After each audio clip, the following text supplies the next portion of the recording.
Hi అండి, welcome to my channel. మనం రెస్టారెంట్స్లో చూసే వైట్ సాస్ పాస్తాని ఇంట్లో ఎలా చేసుకోవాలో నేను చేసి చూపిస్తాను. చాలా ఈజీ ప్రాసెస్ అండి, టేస్ట్ కూడా అంతే బాగుంటుంది. ఇక్కడ నేను 1 కప్ ఆఫ్ పాస్తా తీసుకుంటున్నాను. మన మార్కెట్లో పాస్తాలో చాలా డిఫరెంట్ టైప్స్ ఉంటాయి, మీరు ఏదైనా యూజ్ చేయొచ్చు. నేను 1 కప్ ఆఫ్ పాస్తా తీసుకున్నాను. ఇది మ్యాకరోనీ పాస్తా. వీటిలో సాల్ట్ అండ్ కొద్దిగా ఆయిల్ కూడా వేసి ఉడికించండి. ఒక 15 మినిట్స్ పాటు ఉడకబెట్టాలి. మనం చేయితో నొక్కి చూస్తే అది విరిగితే మన పాస్తా ఉడికినట్టే. ఉడికిన పాస్తాని వెంటనే స్ట్రైనర్లోకి తీసుకొని చల్లనీళ్ళు పోసి పెట్టాలండి, ఇంకా ఉడకకుండా ఉంటుంది. లేదంటే పాస్తాలు ఒకటికొకటి అతుక్కునే ఛాన్సెస్ ఉంటాయి. నెక్స్ట్ ప్రాసెస్ వచ్చేసి ఒక ప్యాన్ తీసుకోవాలండి. ఒక ప్యాన్లో 1 క్యూబ్ ఆఫ్ బటర్ వేసుకోవాలి. బటర్ మొత్తం మెల్ట్ అయ్యాక మనం దాంట్లోకి ఒక 10 to 15 సన్నగా తరిగిన వెల్లుల్లి తీసుకోవాలి. వెల్లుల్లి రెబ్బలు నేను సన్నగా తరిగి ఒక 10 to 15 తీసుకున్నాను. అవి బాగా వేగించండి. నెక్స్ట్ 1 కప్ ఆఫ్ ఆనియన్స్, నేను వెజ్జీస్ వచ్చేసి onions, carrots, 1 cup of carrots, half cup of capsicum and 1 cup of sweet corn తీసుకున్నానండి. మొత్తం అన్నిటినీ బాగా మిక్స్ చేయండి.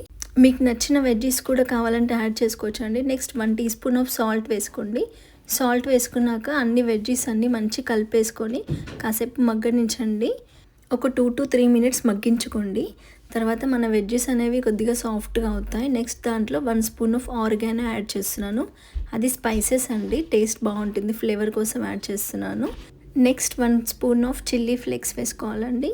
నెక్స్ట్ 1 స్పూన్ ఆఫ్ పెప్పర్ వేసుకోవాలి. మిరియాల పౌడర్ వేసుకోవాలి. మొత్తం అన్నీ కలిపేసుకోండి.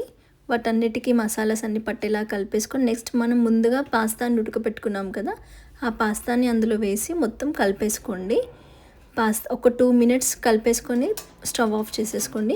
నెక్స్ట్ సాస్ ప్రిపేర్ చేసుకోవాలండి పాస్తా సాస్కి. దానికోసం నేను 2 బటర్ క్యూబ్స్ తీసుకున్నాను.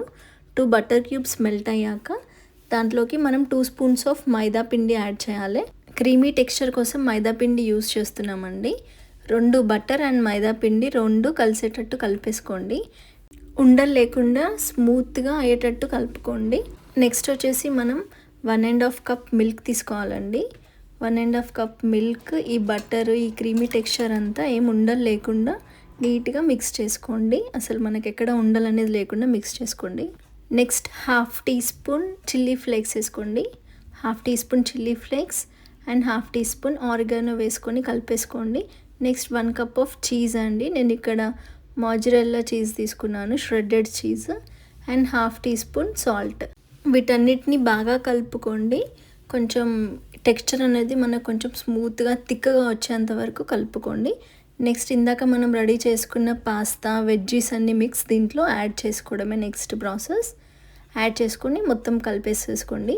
చూడండి చీజీగా ఎంత బాగుందో. చీజ్ పాస్తా చాలా ఈజీ అండి, సింపుల్ ఇంగ్రీడియంట్స్. ఖచ్చితంగా ట్రై చేయొచ్చు ఈ రెసిపీ.